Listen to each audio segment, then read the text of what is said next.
Četvrto mesto zauzela ekipa Ragbi kluba Loznica.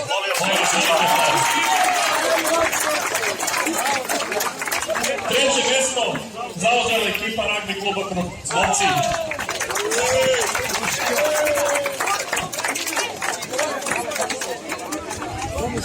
Drugo mesto zauzela ekipa Ragbi kluba Borca Starče.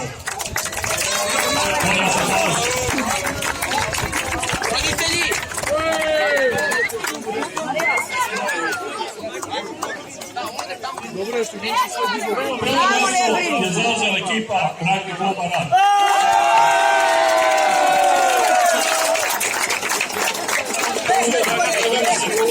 Predsjednika Ragbi saveza Vojvodine da dodeli referij.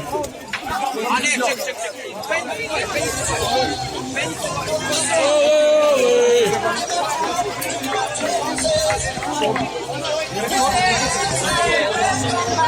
Ovim sekretari Ragbi kluba Rad, savez Kristu.